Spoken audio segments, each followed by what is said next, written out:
Hello! வணக்கம் மக்களே! நான் உங்கள் ஹரிஹரன் மிஸ்டர் கிரண் சேனலுக்கு உங்க எல்லாரையும் வரவேற்கிறேன். இன்னைக்கு வந்து ரயில்ஸ் அத பத்திங்கிறத பார்ப்போம். குறிப்பா பார்த்தீங்கன்னா, ஹை ஸ்பீட் ரயில். இந்தியால என்னதான் வந்து ஒரு நல்ல ஒரு ரயில் சிஸ்டம் இருந்தாலும், அதாவது எல்லா இடத்துலயும் வந்து ஒரு கனெக்டடான ஒரு சிஸ்டம். இந்தியால பார்த்தீங்கன்னா 2 சிஸ்டம் வந்து நெறையா இடத்துல வந்து கனெக்ஷன் இருக்கும். மோஸ்ட்லி. அது பார்த்தீங்கன்னா, ஒண்ணு வந்து ஃபர்ஸ்ட்டு போஸ்டல். இந்தியாவோட தபால் அந்த நெட்வொர்க் வந்து உண்மையிலேயே ரொம்ப பெரிய கிட்டத்தட்ட கடைசி கடைகோட்டி உள்ள ஒரு குக்கிராமத்தில மலை பகுதியில இருக்கிற இடத்துலயும் கூட ஒரு தபால் நிலையம் இருக்கு. முக்கியமா பார்த்தீங்கன்னா, காஷ்மீர்ல கூட ஒரு தல் லேக்ல கூட ஒரு தபால் நிலையம் இருக்கு. அதே மாரி உயரத்திலேயே உயரமான தபால் நிலையமும் இந்தியால இருக்கு. அந்த மாரி நெறைய இடத்துல கனெக்டடான இடம் பார்த்தீங்கன்னா, தபால். அதுக்கடுத்து பார்த்தீங்கன்னா, ஐஆர்சிடிசி, இந்தியன் ரயில்வே. அங்க வந்து மோஸ்ட்லி எல்லா இடத்துலயும் வந்து இது கனெக்டடா இருக்கும். பட் இந்தியா பார்த்தீங்கன்னா, ஹை ஸ்பீட் ரயில் ஏன்னா, இப்போ அடுத்த கட்டத்தில நோக்கி வளர்ச்சிய நோக்கி போம்போது, இந்த ஹை ஸ்பீட் ரயிலுங்கிறது கனெக்ஷன் வந்து இந்தியா கிட்ட சுத்தமா கிடையாது. இது அமெரிக்கா கிட்டயே கிடையாது. முக்கியமா பார்த்தீங்கன்னா, கிழக்கு நாடுகள்ல தான் வந்து இது ரொம்ப ஐரோப்பிய நாடுகள் ஒரு சில இருந்தாலும், கிழக்கு நாடுகள்ல இது ரொம்ப ரொம்ப ஒரு நல்ல ஒரு வளர்ச்சி இருக்கு. முக்கியமா பார்த்தீங்கன்னா, சைனா. அதுக்கப்புறம் இதுல 4 ஃபாதரா இருக்கிறது பார்த்தீங்கன்னா, ஜப்பான். ஸோ இவங்களோட பார்த்தீங்கன்னா, சைனா உலகத்திலே மிகப்பெரிய ஹை ஸ்பீட் ரயில் கனெக்டிவிட்டி அவங்க கிட்ட தான் இருக்கு.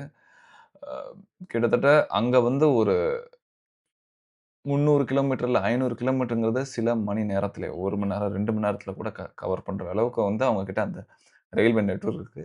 இந்தியாவுல நல்ல விஷயமா பார்த்தீங்கன்னா, இப்போ கூடிய சீக்கிரத்தில அது வரப்போது. முதல்ல நம்ம எல்லாருக்கும் தெரிஞ்சது மும்பை, அகமதாபாத் இடையே உள்ள அந்த ஹை ஸ்பீட் நெட்வொர்க். இது 2021ல அ இது வந்து இதுக்கு முன்னாடியே 2019ல பிளான் பண்ணாங்க.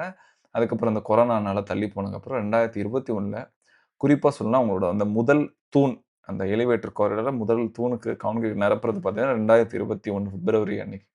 இதோட எதிர்பார்ப்பு பார்த்தீங்கன்னா, 2028ல வந்து இது ரெடி ஆயிரும். 2026லயே வந்து இதோட புரோட்டோடைப் வந்து அ டெஸ்ட் பண்ண ஆரம்பிச்சுருவாங்க. 2027ல பார்த்தீங்கன்னா, குஜராத்ல ஒரு சில பகுதிகள் திறக்கப்படும். 2028ல மும்பைல இது திறக்கப்படும். ஸோ, அதுக்கப்புறம் பார்த்தீங்கன்னா, இது இந்தியாவோட மிக வேகமான ஒரு ரயில் சேவையா இருக்கும். ஸோ இது ஒட்டுமொத்தம் நீளம் பார்த்தீங்கன்னா, 508 கிலோமீட்டர். இதில பார்த்தீங்கன்னா, பெருவாரியா இருக்கிற மாநிலம் குஜராத்தில தான் இது கவர் ஆகுது. கிட்டத்தட்ட 300 சில்ற கிலோமீட்டர். அதுக்கப்புறம் அ மகாராஷ்டிரால ஒரு 150 கிலோமீட்டர் வந்து கவர் ஆகுது. ஸோ இது ஒட்டுமொத்த காஸ்ட் இதுக்கான விலை என்ன? இதுதான் ரொம்ப முக்கியமான விஷயம். கிட்டத்தட்ட இந்திய ரூபாயில இன்ஃப்ளேஷன் சேர்த்து 1,60,60,000 கோடி ஆயிருக்கு. 1,00,000 ஒரு 10,000 கோடி தொகை இடப்பட்டது. அதுக்கப்புறம் அது வந்து நாளடைவில நெறைய இந்த டனல்ஸ் இதுக்கப்புறம் அந்த மாரி விஷயங்கள் நெறைய காஸ்ட் அதிகமாயிருக்கு. ஸோ இதுக்கான காஸ்ட் பங்கீடுகள் பார்த்தீங்கன்னா, 80% ஜைக்கா. ஜப்பானோட முதலீட்டு ஒரு நிறுவனமான ஜைக்கால 80% ஒரு பங்கு அவங்க குடுக்குறாங்க. இதுக்கான தொகைய. மிச்சம் உள்ள பங்குல பாதி வந்து இந்திய அரசாங்கமும், மிச்சத வந்து மகாராஷ்டிரா அரசாங்கமும், குஜராத் அரசாங்கமும் பிரிச்சு குடுக்குறாங்க. ஸோ இதுதான் ஒட்டுமொத்த வரையறை. இதுக்கான விலை எவ்வளவு இருக்கும்? ரொம்ப ரொம்ப முக்கியம். ஏன்னா இந்த மாரி ஒரு பெரிய பெரிய ஒரு மெகா ப்ராஜெக்ட் சொல்லப்போனா, மெகா ப்ராஜெக்ட் பண்ணும்போது அதுக்கான ஒரு விலை வந்து ஒரு சாமானியனுக்கும் வந்து கிடைக்கணும். பட் அதுக்காக நம்ம வந்து ஒரு ட்ரெயின் டிக்கெட் காஸ்ட் வந்து நம்ம ரூ. 500க்கு எக்ஸ்பெக்ட் பண்ண போறது கிடையாது. இதோட விலை பார்த்தீங்கன்னா, நிச்சயமா ஒரு விமானத்தில எந்த அளவுக்கு வந்து எதிர்பார்க்கோமோ, அந்த விலை தான் வரும். நெறைய பேர் கணிக்கிறது குறைஞ்சது 3000த்துல இருந்து ஆரம்பிக்கப்படும்ங்கிறாங்க. ஏன்னா, ச சமீபத்தில அதாவது சாதாரணமாவே பார்த்தீங்கன்னா, மும்பைலேருந்து அகமதாபாத்துக்கு விமானத்தில கிட்டத்தட்ட 1 1/2 மணி நேரம் ஆகுது. நம்ம இந்த செக் இன், இந்த செக் அவுட், ஏர்போர்ட் வந்து போற நேரம் இதெல்லாம் கூட்டி கழிச்சா, எப்படியும் 2 1/2 மணி நேரம் ஆயிரும். ஆனா, இந்த பயணம் பார்த்தீங்கன்னா, 2 மணி நேரம் 7 நிமிடம். தோராயமா 2 மணி நேரத்தில வந்து இத முடிச்சிடலாம். இந்த 500 கிலோமீட்டர். ஸோ, இது வந்து இந்தியாவோட ஒரு மிகப்பெரிய ஒரு ப்ராஜெக்ட்டா இருக்கும். அதே மாரி இது வந்து பெரிய பெரிய ஒரு கனெக்டிவிட்டியா இருக்கு. ஏன்னா, குஜராத்ல ஒரு நல்ல ஒரு வளர்ந்த ஒரு மாநிலத்தோட முக்கியமான ஒரு நகரம் அகமதாபாத். அதுவும் இல்லாம மும்பை நம்ம சொல்லவே வேண்டாம். இந்தியாவோட ஒரு ஃபினான்ஷியல் நகரம். இந்தியாவோட முக்கியமான ஃபினான்ஷியல் நகரமான மும்பை. இது 2 கனெக்ட் ஆகும்போது, நெறைய இடத்துல வர்த்தகம் அதிகரிக்கும். அது மட்டும் இல்லாம எதிர்காலத்துல எப்படி நம்ம நெடுஞ்சாலைக்கு வந்து ஒரு கோல்டன் குவாட்ரிலேட்டர் அதாவது தங்க நாற்கரணம் வச்சோமோ, அதே மாதிரி இந்த ஹை ஸ்பீட் ரயிலுக்கும் ஒரு கோல்டன் குவாட்ரிலேட்டர் வச்சா, முக்கியமான நகரங்கள வந்து இந்த மாரி ஹை ஸ்பீட் ரயிலோட நெட்வொர்க்கோட இணைக்கிறது மூலமா, இந்தியாவோட அந்த ஹை ஸ்பீட் ரயில் கனெக்டிவிட்டி சைனாக்கு இணையானத வந்து நம்மளால எட்ட முடியும். இதுல எல்லாவோட ரொம்ப முக்கியமான விஷயம், இந்த எல்லாத்தையும் வந்து இந்தியாவோட பொருட்களாலயும், இந்தியாவுல வந்து இத வந்து உற்பத்தி செய்யணும்.